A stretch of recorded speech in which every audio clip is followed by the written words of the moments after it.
I still remember the day my son stopped calling me. It wasn't sudden. It happened like winter creeping in after autumn, one cold breeze at a time. Ethan used to call me every Sunday. "Mom, how's your garden doing?" he'd ask, even though he'd never cared much for flowers. But after he married Lena, those calls became shorter, then less frequent, then eventually they stopped altogether. At first, I thought they were just busy. Newlyweds have their own lives, I told myself. But deep down, I felt something changing, something I couldn't explain, something that hurt more with every silent week. The last time I visited, I saw that look in Lena's eyes. She smiled politely, but her eyes said, "You don't belong here." I tried to brush it off, but a mother's heart always knows. "Mom, maybe you could call before coming next time," Ethan said, his tone soft but firm. That night, I cried quietly in the guest room, staring at the ceiling fan spinning above me, wondering when my son had started treating me like a stranger. After that visit, months passed. My phone stayed quiet, my mailbox empty. I sent them birthday cards, Christmas gifts, even messages just saying, "I love you." None of them were answered. My neighbor Doris told me, "Don't take it to heart, dear. Kids these days, they forget who raised them." But that didn't help. How could it? Ethan wasn't just any kid. He was my son, the boy I'd raised alone after his father died. The silence was heavy. Some nights I'd sit in my old armchair watching the phone like it might suddenly come alive, but it never did. Then one afternoon, I saw a photo on social media, Ethan and Lena standing in front of a new house, their house. The caption read, "Finally ours." I wasn't tagged. I wasn't even mentioned. That was the day I realized I had been cut out of his life. Still, I didn't hate them. I couldn't. I prayed for them every night, whispering his name softly before I went to bed. Life moved slowly after that. My days became routines. Tea at 7, walk at 9, quiet dinners alone. Until one rainy evening, everything changed. I was folding laundry when my phone rang. The name on the screen made my heart skip a beat. It was Lena. For a moment, I froze. My hands trembled so badly that I nearly dropped the phone. After years of silence, why was she calling me? I pressed accept. My voice cracked. "Hello?" What I heard next sent a chill through my body. Lena was crying. Not the quiet kind, the kind that comes from guilt, fear, and regret all mixed together. "Margaret, please," she said between sobs. I didn't know who else to call. My heart raced. What happened? Is Ethan okay? There was silence, just her shaky breathing. Then she whispered, "He's in trouble. Real trouble." I sank into my chair, holding the phone with both hands. "Tell me, what happened?" Lena's voice trembled. It's complicated. He got involved with some business. Bad people. I didn't know who else to help. Please, Margaret, you're the only one he'll listen to." I felt my stomach drop. My son, my only son, had gotten himself into danger. And somehow, despite cutting me out of his life, he was still my son, still mine. That night, I couldn't sleep. I sat by the window, watching the rain fall, thinking about how a boy I raised with love and patience could become someone so distant, yet still so vulnerable. By morning, I had made a decision. I would help him. No pride, no anger, no hesitation. He was my son, and nothing would come between us now. The next day, Lena arrived at my door. She had tears in her eyes, mascara running down her cheeks. I opened the door, and she immediately stepped inside, sobbing into my shoulder. "Margaret, I'm so sorry," she whispered. "I never understood. I didn't realize how cruel I was being. Please, help us." I held her at arm's length, trying to calm my own rising emotions. "Tell me everything," I said softly. Lena explained that Ethan had invested in a business venture through a friend, a deal that seemed legitimate at first. But the friend had betrayed him.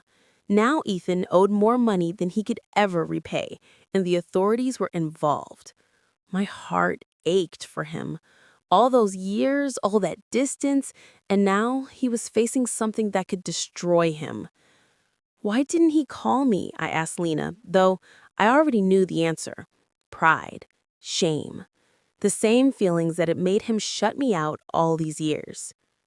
Lena shook her head. He didn't want you involved. He felt ashamed. I sighed deeply. Shame, pride, distance. It all seemed so pointless now. My son needed me, and I would be there, no matter how long he had ignored me. Over the next few days, I worked tirelessly to help. I contacted old friends, checked financial documents, and even went to the authorities to negotiate a way for Ethan to avoid criminal charges. Every step I took, every phone call I made, reminded me of the years I had spent trying to reach him, the years I had been ignored, the moments I had spent lonely and heartbroken. But now, none of that mattered. All that mattered was that my son survived this, that he learned the lessons he had avoided for so long. Lena cried often during those days, holding my hands and thanking me repeatedly. "You're the only reason he's alive," she would say. And I would nod quietly, thinking about how strange life is, that the people who hurt us most sometimes are the ones we love most, and the people we love most sometimes need saving by those we least expect. Finally, the authorities agreed to a settlement. Ethan avoided jail, though he would carry the consequences of his choices for years. When he came home after everything, I waited quietly in the living room. He stepped inside, and for the first time in years, I saw fear and relief in his eyes. "Mom," he started, voice shaking, I, I didn't mean to push you away." I held his gaze. "I know," I whispered. "I know, Ethan, and I'm here now." For a long moment, neither of us spoke. I could feel the weight of years of silence and pride lifting slowly, like a fog burning off in the morning sun. That night, we sat together, talking quietly about everything we had lost and everything we could still save. I forgave him silently, but I knew this moment would mark the turning point in our relationship forever. In the weeks that followed, Ethan began to change. Not overnight, of course. Pride and distance die hard. But he started calling me more often, seeking advice, and even apologizing for his past behavior. Lena stayed by his side, often bringing tea and snacks to our small home, laughing quietly when I scolded Ethan gently for leaving his laundry on the floor. I realized something important. Anger and pride only prolong suffering. Forgiveness doesn't erase the past, but it clears a path to the future. Ethan never fully understood how deeply he had hurt me, but he began to show small signs, holding my hand, asking about my day, telling me he loved me. And slowly I noticed that the house felt warmer, the air lighter. The silence that had haunted me for years was replaced with conversations, laughter, and shared memories. One evening, as I watched Ethan and Lena argue playfully over the television remote, I smiled quietly to myself. Life has a way of teaching lessons, sometimes harshly, sometimes gently, but always in its own time. I thought of all the nights I cried alone, wondering if my son even cared. And yet, here we were, bruised, battered, but together. That night, I sat by the window again, looking at the stars, and whispered a silent prayer of gratitude, not for what had been lost, but for what had been found again. Forgiveness, patience, and love had won the day.